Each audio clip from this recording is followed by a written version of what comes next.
নমস্কার, মমতার কিচেনে আপনাদের স্বাগত। আজকে আমি আপনাদের করে দেখাবো মটন কারি। চলুন দেখে নিই কীভাবে আমি করছি। মাটন কারি বানানোর জন্য আমি এখানে 500 গ্রাম মাটন নিয়েছি। এখন এর মধ্যে দিয়ে দিচ্ছি আন্দাজ মতো নুন, দিয়ে দেবো 1 চামচ হলুদের গুঁড়ো, দিয়ে দেবো গ্রেট করা রসুন, দিয়ে দেবো গ্রেট করা আদা, দিয়ে দেবো 4-5 চামচ দই। এখন আমি ভালো করে মেখে নেব। মেখে নিয়ে 1 ঘন্টার জন্য আমি ম্যারিনেট করে রেখে দেব। ঢাকনাটা দিয়ে 1 ঘন্টা ঢেকে রেখে দেব। আমি কড়াই বসিয়ে দিয়েছি। কারির মধ্যে যেহেতু আমি আলু দেবো, এই জন্য আলুটা ভেজে নেব। কড়াইয়ের মধ্যে আন্দাজ মতো সর্ষের তেল দিয়ে দিলাম। তেল গরম হয়ে গেছে, এখন আমি আলুগুলো ছেড়ে দেবো।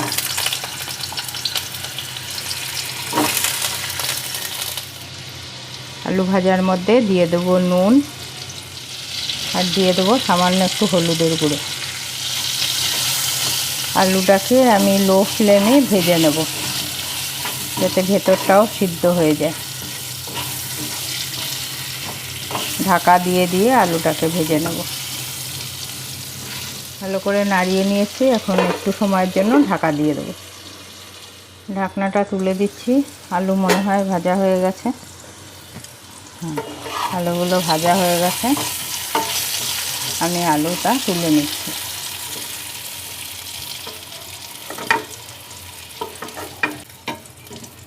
আলু ভাজার তেলের মধ্যেই আমি আবার একটু তেল দিয়ে দিলাম। 4-5 চামচের মতন সর্ষের তেল দিয়ে এখন আমি ফোড়ন দিয়ে দিচ্ছি। ফোড়নে আমি দিচ্ছি শুকনো লঙ্কা 2টো, দারচিনি, গোলমরিচ আর এলাচ, সব একসঙ্গে আমি দিয়ে দিচ্ছি। এখন দিয়ে দিচ্ছি 3-4টে তেজপাতা। এখন একটু নাড়িয়ে নেব। ফোড়নের একটা সুন্দর গন্ধ বেরিয়েছে। এখন আমি দিয়ে দেবো এর মধ্যে কেটে রাখা পেঁয়াজ। এখানে আমি 3-4টে পেঁয়াজ মাঝারি সাইজের কেটে দিয়েছি। একটু হালকা ভেজে নেব পেঁয়াজটাকে। এখন দিয়ে দেবো 1 চামচ শুকনো লঙ্কার গুঁড়ো, দিয়ে দেবো 1 চামচের থেকে সামান্য একটু কম জিরের গুঁড়ো, দিয়ে দেবো 1/2 চামচের থেকে বেশি ধনের গুঁড়ো। মশলাটা কষানোর জন্য সামান্য একটু জল দিয়ে দেবো।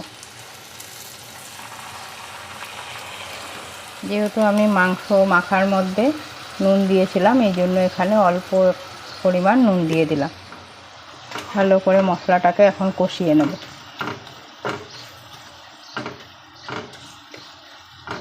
আঁচটাকে এই সময় আমি মিডিয়াম ফ্লেমেই রাখবো।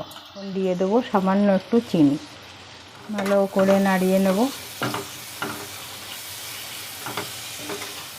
এখন আমি মটনটা এর মধ্যে দিয়ে দেবো। এখন দিয়ে দিচ্ছি ম্যারিনেট করা মাংসটা। এখন আমি আঁচটাকে মিডিয়াম টু লো ফ্লেমে রেখে ঢাকা দিয়ে দিয়ে কষিয়ে নেব।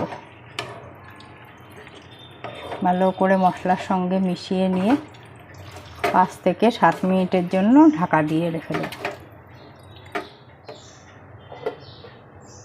ঢাকনাটা তুলে দিয়ে একটু দেখে নিই কেমন হলো।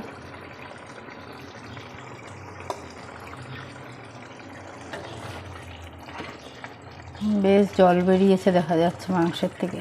এখন আমি আবার 8-10 মিনিটের জন্য ঢাকা দিয়ে রেখে দেবো। 10 মিনিট পরে আমি ঢাকনাটা খুলে নিলাম। খুলে একটু নাড়িয়ে নিলাম। এইবার আমি এর মধ্যে দিয়ে দেবো ভেজে রাখা আলু। আলুটা দিয়ে ভালোভাবে আবার নাড়িয়ে নেব।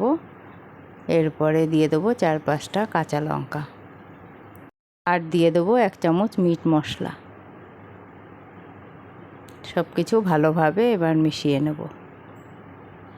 ভেজে রাখা আলু, কাঁচা লঙ্কা 4-5টা আর মিট মশলা 1 চামচ দিয়ে আমি ভালো করে আবার নাড়িয়ে নিচ্ছি। এখন আমি প্রেসার কুকারের মধ্যে দিয়ে দেবো।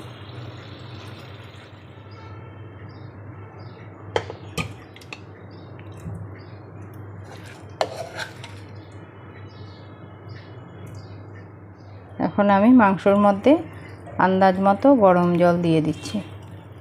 আমি খুব একটা জল রাখবো না, ওই জন্য অল্পই দিয়েছি। আপনারা আপনাদের পছন্দ মতো জল দিয়ে দেবেন। প্রেসার কুকারের ঢাকনাটা বন্ধ করে দেবো।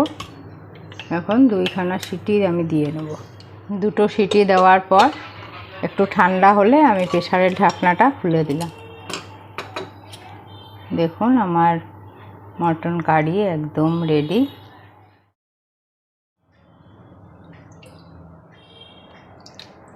আমার মটন কারি তৈরি। এটা কিন্তু দেখতেও যেমন সুন্দর হয়েছে, খেতেও কিন্তু অসাধারণ লাগে। সব কিছুর সঙ্গেই খুব ভালো লাগে। আপনারা অবশ্যই ট্রাই করবেন।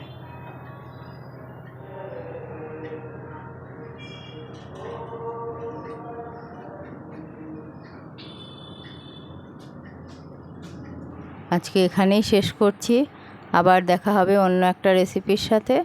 ভালো থাকবেন, সুস্থ থাকবেন।